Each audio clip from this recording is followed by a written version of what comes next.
Hey, what's up, YouTube? This is EV Variety, and today I've got another review of the My Adventures with Superman show. This time I'm going to be focusing on episode 4, as the episode 3 I don't think really warrants its own video. It was a decent episode, it wasn't anything mind blowing, it was just Superman and gang getting into some trouble and, fighting Inner Gang, or this version of Inner Gang. Um, and I wanted to make this video because I feel like this episode is this show at its best. And I'll explain why as I go through this review, excuse me. I was mixing intergang with review.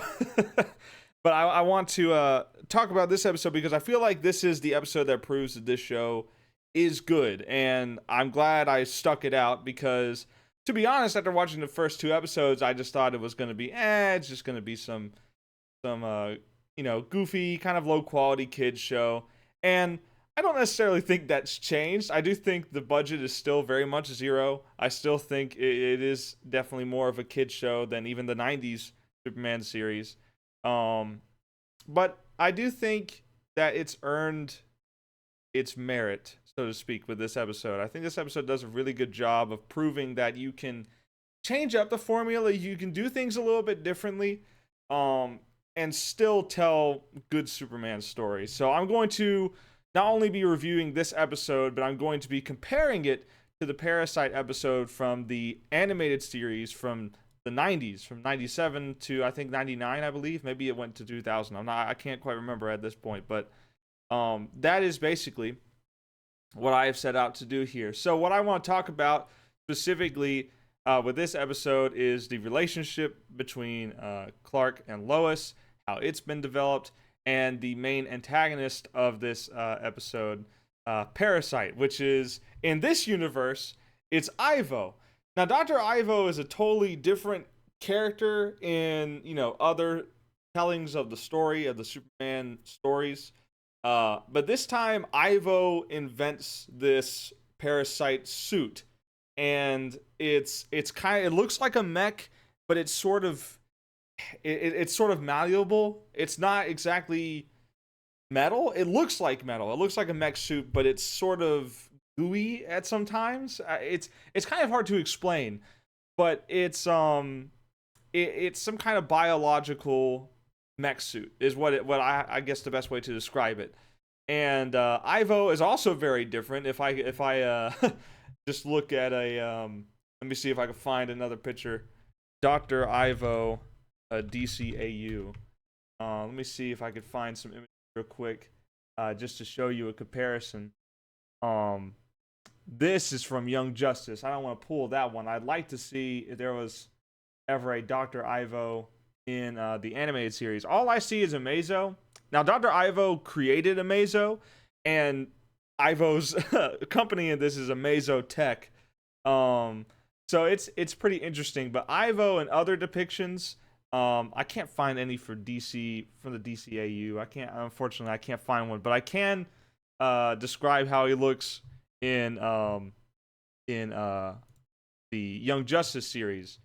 So this is basically that's not a high quality image. Show me a high quality image.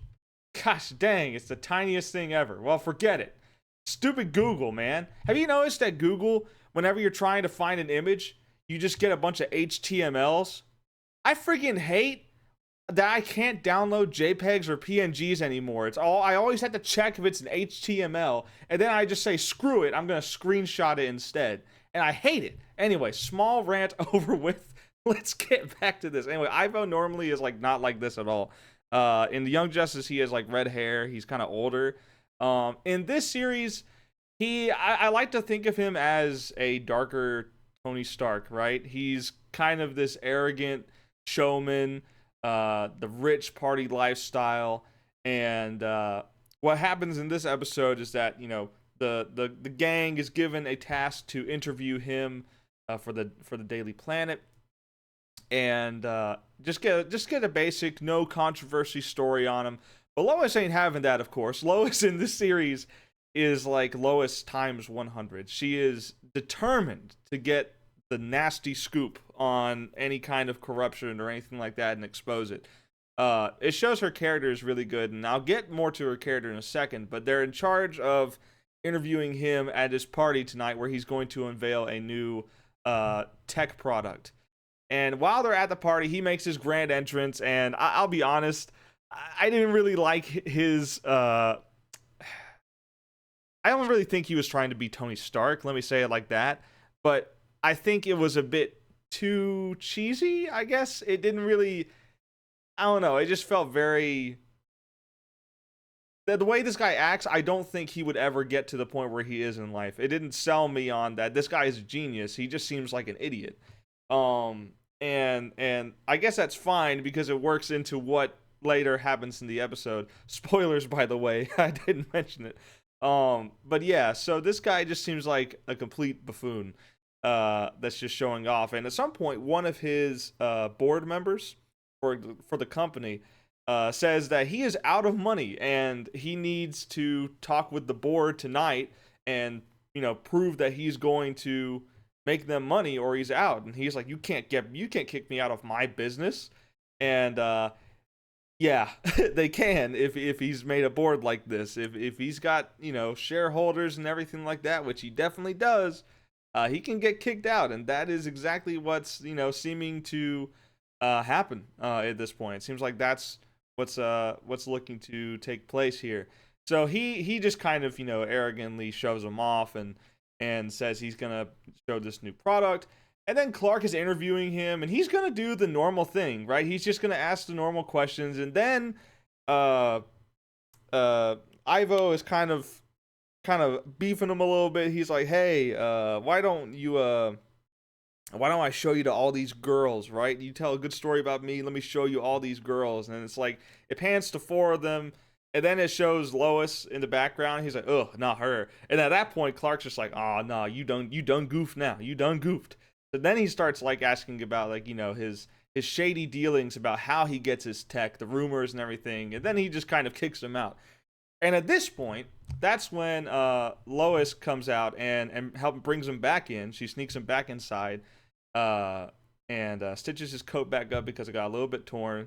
And there's this pretty nice scene where where I can only describe as about as, how do I put this? For a kid's cartoon, this gets about as hot as it's gonna get, right? You know what I mean? Like, you got the characters, they're sort of taking off their outer garments. They're still fully clothed, mind you, but it's like the way they style the scene, it has a sort of romantic tension to it. You know what I mean? Both of them are like, giving each other the eyes and sort of having this moment in this staircase, and it's a really nice moment. Besides just like the sort of romantic tension to it, it does some development for Lois. So Lois skips a call from her dad, which Lois doesn't always have the best relationship with her dad in different tellings of Superman stories. So in this one, her mom passed away because of a sickness, because her dad didn't want to tell her how bad the sickness was.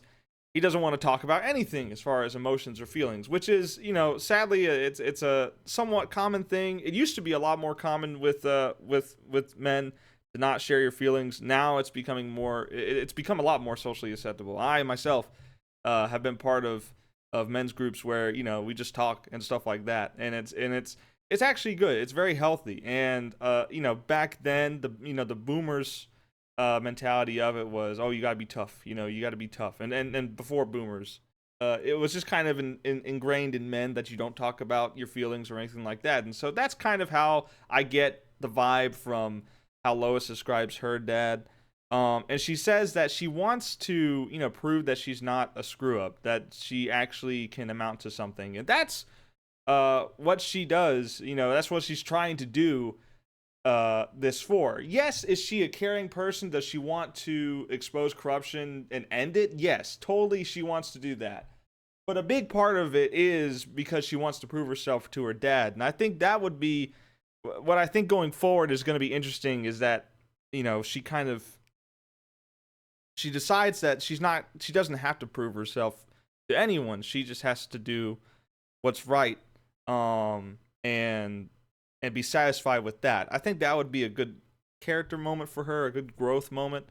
But we actually have some character development here. We have more than just surface level what Lois is, who Lois is. And then Clark is like, he's being all sweet and everything to her and all that. Something I forgot to mention, they had another moment where it looked like they were going to be kind of, cute together and everything. And then freaking Jimmy. I hate Jimmy, bro. I'm sorry. I hate Jimmy. This version of Jimmy is just a Clark block, if you know what I mean. He is so annoying. He is the third wheel that you don't want around. Like, you don't need a third wheel for this relationship, and he's just there, and he doesn't.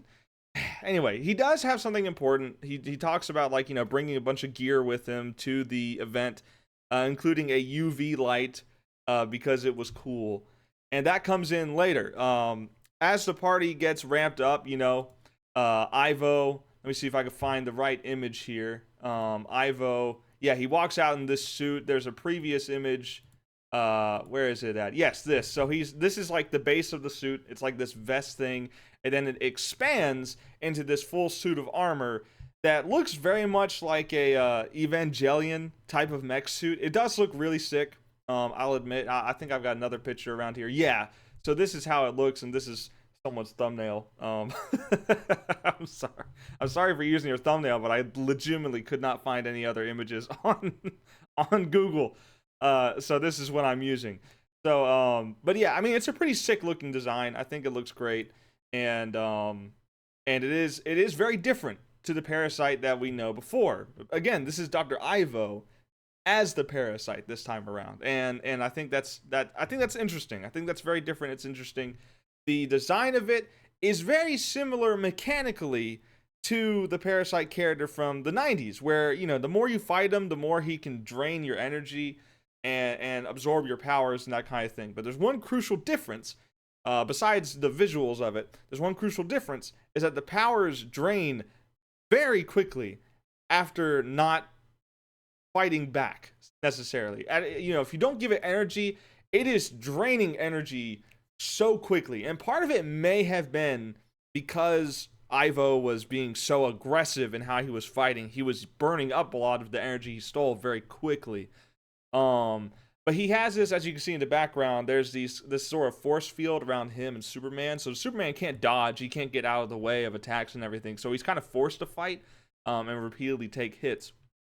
So what ends up happening is, as Lois and Jimmy are sneaking in the background and trying to figure out how they can help, Jimmy's UV light reveals a thumbprint on the button that activates the shields.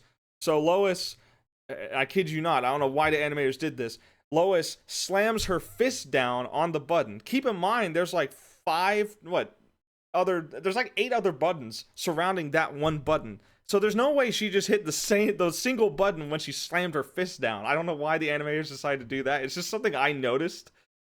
Like, she just hit like 10 buttons at once probably. Anyway, but the shield goes down. At this point, Superman can dodge, and the suit begins to lose power and shrink.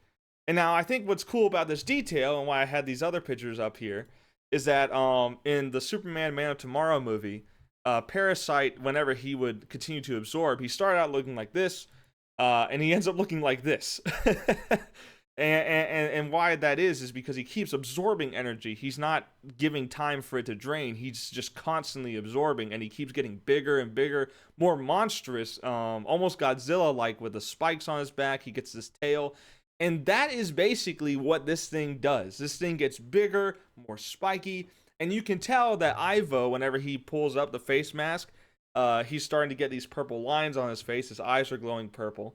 So it's not just the suit that's gaining power. It's him himself. And that's an important detail for later. So the shields go down, and now Superman is avoiding him. The suit is shrinking, and he's just basically demanding. He's like, hey, fight me, fight me. And Superman's just not going to do it. And so eventually, after not fighting him for so long, the suit begins to drain Ivo himself. Not just anything he's fighting. The suit becomes desperate for power and starts draining him. Or at least that's how I took it.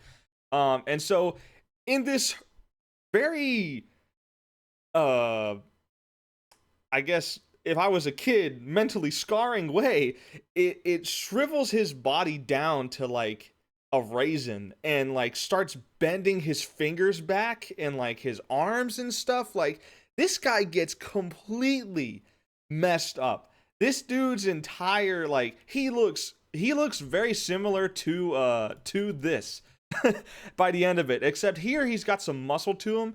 In the My Adventures version, Ivo ends up just completely a shriveled raisin. Like he can barely move.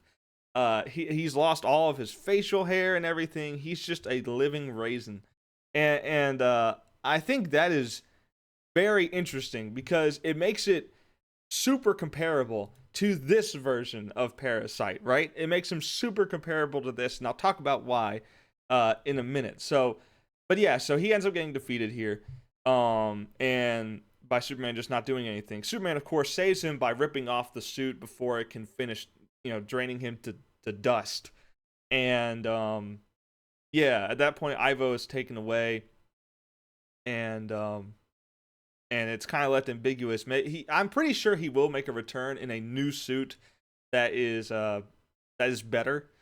Obviously, what I think the team that was writing this was attempting to get across was, this guy presents himself as a rich billionaire. Do what I do and you'll end up successful, that kind of guy. And in today's climate where, we've got a lot of gurus, financial gurus that say, hey, you can get rich quick this way. I think it's very important to not only show that, there are some wealthy people, but there's a good amount of people that say they're wealthy and have it all figured out, but they really don't. And this guy is a pretty good example of that. This guy plays the billionaire party guy.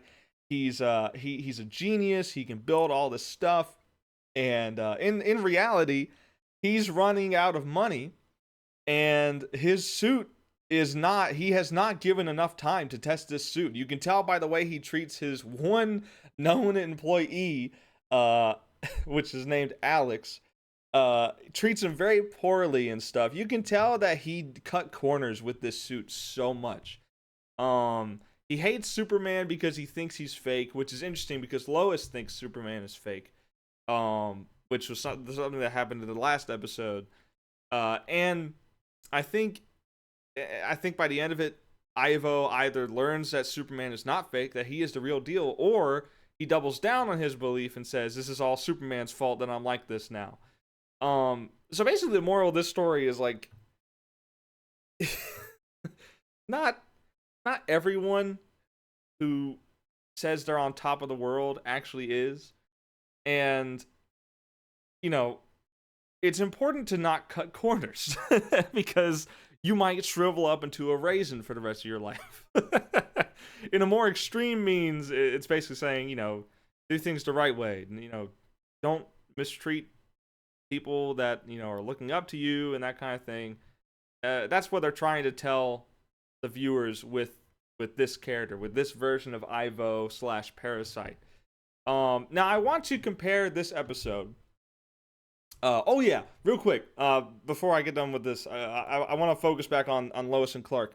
So at the beginning of the episode, Jimmy is bringing all this conspiracy theory stuff up. He's got a bunch of newspapers and articles and stuff like that, magazines, and Clark notices that one is reporting a flying boy from Kansas rumor, and obviously there wasn't much evidence because obviously people don't know Clark Kent is Superman today, right?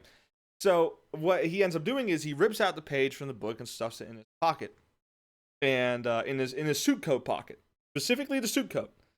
And after all the fighting and everything, Superman flies away, quickly flies back, changed back into his suit and tie, and him and Lois are talking about how this was kind of a date. There's a cute kiss scene where she kisses him on the cheek, and twice, ladies and gentlemen, twice.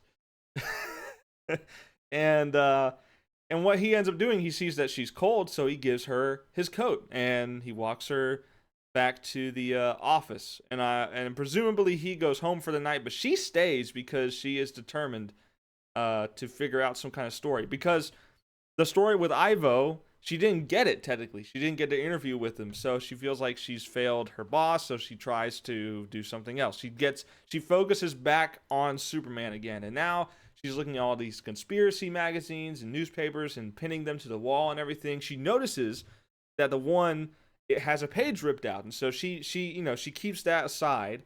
And as she's looking at all the clues on the board that have been pinned and stringed together, classic conspiracy theory, Charlie Day pointing at the board meme.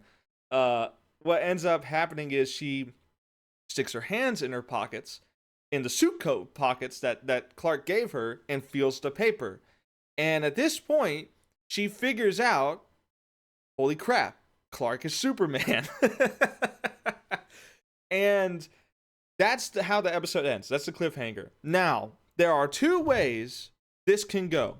One is the extremely interesting, what I'm really looking forward to way, is that she knows he's Superman, and maybe she confronts him next episode about it, or maybe she keeps it secret, and now she's acting distant from Clark, like she doesn't want to hang out with him anymore. She doesn't want to go on any more dates or anything like that, because she suspects him to be Superman. Or she wants to hang out with him all the time so that he'll spill the secret that way. What makes this more tense is that she had just said in this episode that she doesn't like her father lying to her about stuff. She doesn't like it when people lie to her. And Clark is, in a way, lying to her. She hasn't asked him if he's Superman, and he said, no, definitely not, no. But he is keeping the truth from her, and so she clearly doesn't like that. Now, that's the interesting way it can go. The rest of the series, she knows, and what what the consequences of that comes from that afterwards is interesting. I think that would be very fun to explore. Now, the other way that I have a sad, sort of dreadful feeling about is that they're going to pull a 180 and start the episode where she says, Clark is Superman? Nah, that can't be right. If they do that, I'm going to be very upset. Because that is a classic example of a bad subversion of expectations.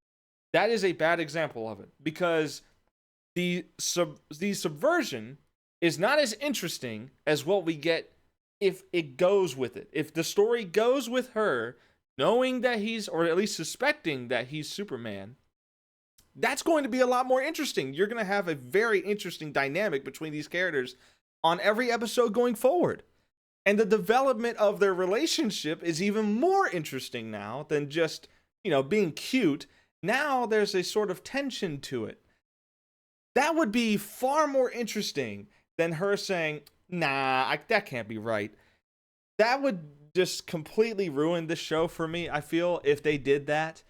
And I have a bad feeling that it might happen. And the reason why is just because with modern media, they like to do subversion of expectations. And I think there is a good way to do that. For instance, the Superman and Lois TV show from CW, surprisingly, is pretty decent. I've been watching it as well. And the idea is that Jonathan, some mild spoilers, first episode, is that Jonathan Kent is, this sort of football jock. He's the cool kid at school. And, you think that he's going to be the one that starts inheriting Superman's powers, his dad's powers. But what ends up happening is his twin brother, Jordan, is the one who inherits the powers. And this is subversive because you think, oh, well, of course it's going to be the twin brother who's got everything easy coming to him. It makes sense that he would get his powers, or at least get his powers first. But what ends up happening is the twin with sort of social anxiety, and difficulty in school, and that all that kind of stuff. He's the one who gets the powers. And then for the next few episodes, Jonathan is now having to deal with being the less cool brother because now his twin is better at football than him. He's more cool around around girls and stuff because he's the football star, and now Jonathan is not. That is a good subversion of expectations because what we get by subverting them is more interesting to me anyway, that than the school jock, the jock twin brother, getting something else easy to him.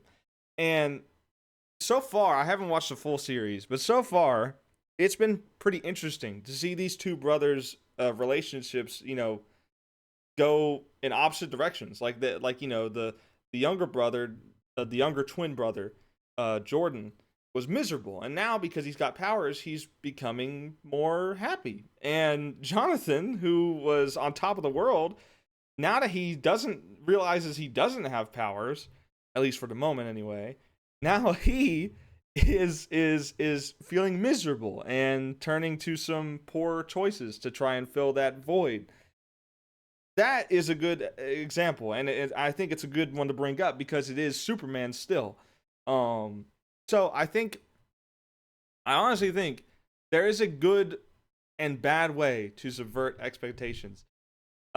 If they were to pull this rug and say that Lois doesn't actually think that Clark is Superman, I would be so disappointed. I would be so incredibly disappointed in that because in my head, and I feel like a lot of people are really looking forward to how she handles this knowledge now, or at least suspected knowledge. I just really don't want them to do that, and I have a feeling they might do that. I just we'll find out next week if I make another video on it. You'll find out, trust me. So let's talk about again this episode, comparing it to the '90s Parasite episode. So the '90s Superman animated series features this episode where a basic janitor ends up getting spilled this toxic waste on him, and he melts in a horrific scene. He melts and screams, and his buddy just like drives erratically to get him out of the truck, and he falls down and presumably is dead. And then we get a scene with Superman after that, talking about what he's doing this episode as Clark, and then we cut back to the janitor, which is now the parasite, and he's waking up and he's realizing that he has these absorbing powers. He ends up taking revenge on his partner in crime, and that's when Superman shows up to fight him. They have their first fight, and Superman gets his energy drained. Parasite runs away, and later on realizes that he's running out of juice. So he ends up kidnapping Superman, because he also takes the memories of those he absorbs. That's something that this version of Parasite doesn't do. At least it's not revealed that he does. Yet anyway. So what ends up happening is he goes to Clark's apartment, kidnaps him, and ties him up in chains, keeps draining him, and this takes place for days. This episode takes place in a matter of days. And Parasite is just stealing tons of stuff. He's just doing whatever he wants because no one can stop him because he has the power of Superman. And whenever his battery gets low, so to speak, he just goes to where he's kidnapped and held Superman in chains and just takes more energy from him. So that's sort of the plot of that episode. And there's this final conflict. Jimmy, again, just like in the My Adventures story, Jimmy once again comes to save Superman, and because he can hear him pounding on the pipes in Morse code, which nowadays kids don't even know what Morse code is. So I don't think they could have used that plot point again for Jimmy in this new show. The UV light, I think, was a pretty good setup thing. They showed him with it at the beginning of this new episode. And they brought it up towards the middle, and then it came into play in the final act. Now, the big difference at this point, whenever Jimmy helps in the old show, in the '90s show, Jimmy breaks Superman out, or at least helps Superman break out. And Superman's recovered enough strength to fight back. And what eventually happens here is that I believe he uses kryptonite against Parasite, and then he absorbs. My memories are a little fuzzy on this. I think he absorbs kryptonite somehow, and it puts him in a little bit of a coma. They put him in jail, and at this point in jail, he's just a normal dude because he can't absorb anything else. He's just a normal guy now, and he's just stuck in jail. So the major difference between this Parasite and this Parasite. Actually, that's not a very good image. Let me just compare it to this one. Yeah, the major difference between this Parasite and this Parasite, how they handle it in this episode, in this new show, this new episode, how they handle it compared to the '90s show, is pacing. This episode is far more well paced out because at the very first scene, you start with the janitor, show his transformation into the Parasite, cut to Superman, cut back to Parasite, realizing his powers. They have their first fight, and then run away. You know, they kind of break off from each other. Parasite realizes that his powers have a time limit that he absorbs. He has to keep absorbing to keep up Superman's strength. And it's at that point that the second confrontation begins. Superman gets kidnapped. Parasite, over the next couple of days, steals whatever he wants and keeps feeding off of Superman's power. And then they have their final confrontation in which Superman wins. There's 3 confrontations here. And in this episode, in this show, My Adventures with Superman, the Parasite basically has one fight with him. And it's this suit that's been sort of vaguely mentioned up until this point, that this new invention is going to be, you know, it's going to be game changing. It's going to be great for, you know, weapons and stuff like that. It's this mech suit that can absorb energy. It's awesome. And it's explained during the fight how the suit works because Ivo is, you know, trying to be entertaining. Like, this is a big show or event to the party goers here that he's trapped in the party with the force fields and stuff. So yeah, that the fights of Parasite versus Superman in both these shows are different because of the pacing. You get more time with the '90s Parasite. You get much more time with him to see the limits and strengths of his powers, of his unique abilities to absorb powers, and it's just a lot more time. The episode takes place between days. This My Adventures with Superman takes place within hours the same night. So yeah, again, the pacing is definitely different. This is much faster pacing than the '90s show. But for what it's worth, I still think this is good. I think if you're asking me which one I prefer, I think I prefer the '90s. Just because the storytelling is a little bit better here. To be fair though, there's more character focus in the My Adventures series in this episode than in this. It's not as much character development going on in this episode than My Adventures. But I think this is still, in my opinion, the better episode, simply because it takes its time much more with telling the story overall, with you know, fleshing out Parasite's character more effectively, I think, in this. Because here he's a freak accident, right? He wasn't supposed to be the Parasite. Here he's wanting to be the Parasite. He invented the suit to make himself into it, right? It's a different premise. It's a different take. And I understand that's why the pacing is different. That's why the story is told differently, because the character is so vastly different. And if I've learned anything from this show, watching 4 episodes so far, it's that My Adventures with Superman is not trying to be the same as other shows. It is trying to do its own thing, and to be fair, I think it's doing a pretty decent job of that so far. Some things work, some things don't work. Blade does not work at all. In fact, I didn't like it so much that I redrew Slade in my own style. You can find that on DeviantArt. But anyway, the or Twitter or Instagram. I think I actually not Instagram, Threads. I put it on Threads.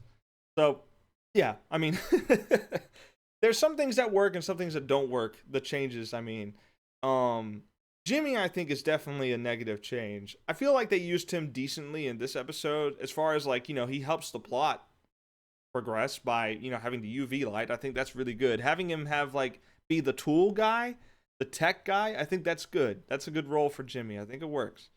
Um, Lois, of course, is the sort of emotional support for Clark slash Superman. And she's also like kind of the leader of the trio when it comes to news reporting. Um, Clark Superman is obviously the muscle. Jimmy should be the brains, but half the time he just feels like an idiot. He just feels like a third wheel that shouldn't belong, and it's just he's a third wheel on a motorcycle, right? And it's not trying to be a tricycle; it's trying to be a motorcycle, but there's just this third wheel slapped on the side that's just there, and it shouldn't be. So, that's just sort of how I feel about Jimmy right now. But besides that, I thought the characterization of Lois was good.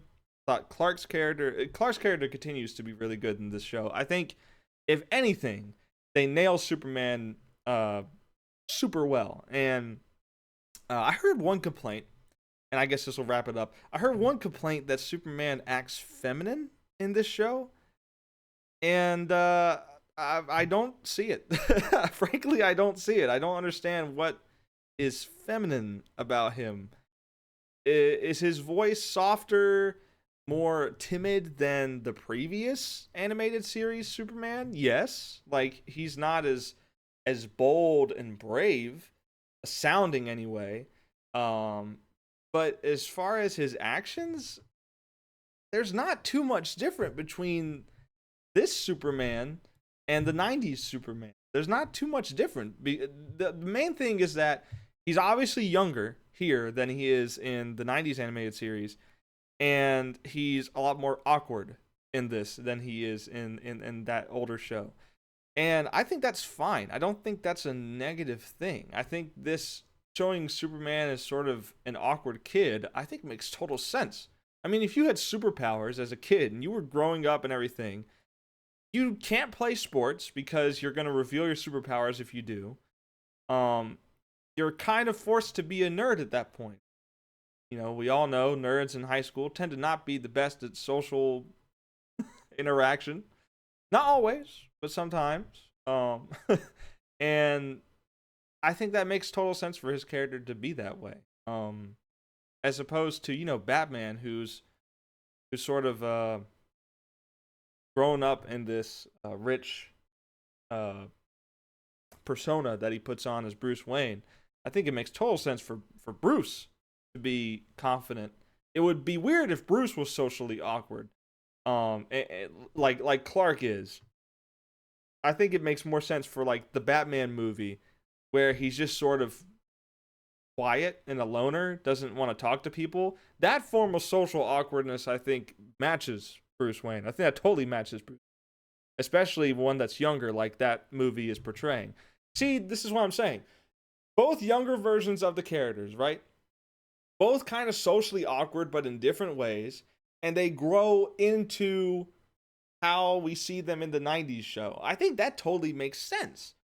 Uh, to call this version of Clark feminine, I just don't understand. I mean, look at the dude.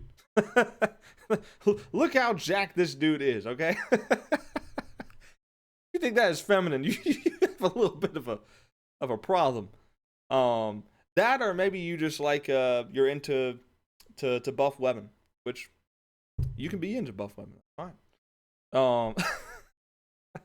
So my main thing, like what I'm saying with this complaint, is that I don't think he's feminine. I think he's awkward. I think he's just sort of not the ladies' man that I think for some reason you expect Superman to be. Um, I don't know. I don't know where that idea came from. I just saw someone complain about it. It was on Twitter, of course. Um, and I just didn't understand that complaint. I don't know. I didn't get that. The only other thing I'll say about this episode is, what the heck is this outfit, bruh? Like, what is this jacket? It looks almost like Asian inspired, but if she's anything ethnicity wise, she's got to be Latina, right? She's a little bit tan. She looks a little Latina. Honestly, she could just be white with a tan. I mentioned this in my first video about it. I don't know. This to me looks sort of Asian. Correct me if I'm wrong. If it's from some other kind of culture, please let me know. Yeah, that would be interesting. But I don't know. This outfit is just kind of weird to me. Now, without the jacket, without the top, yeah, it's great. Hold on. Pause. He has something underneath it. Pause. Anyway, so that's all I got for this video. Thanks so much for watching. If you want more reviews, if this show continues to surprise me, if episode 5 knocks it out the park with what I'm hoping it will do, then I might make another video on it. If it disappoints me, I'm going to make a long, angry video about it. So either way, unless it's a mid-episode that comes next, you can expect a video from me. So, thanks so much for watching. If you want more of my content, subscribe and hit the bell so you get notified when I post next. Follow me on all my socials, and check out my creative works, my novels and hybrid novels. You can check those out. The links are also in the description. Check those out. I would very much appreciate it. Till next time, peace out.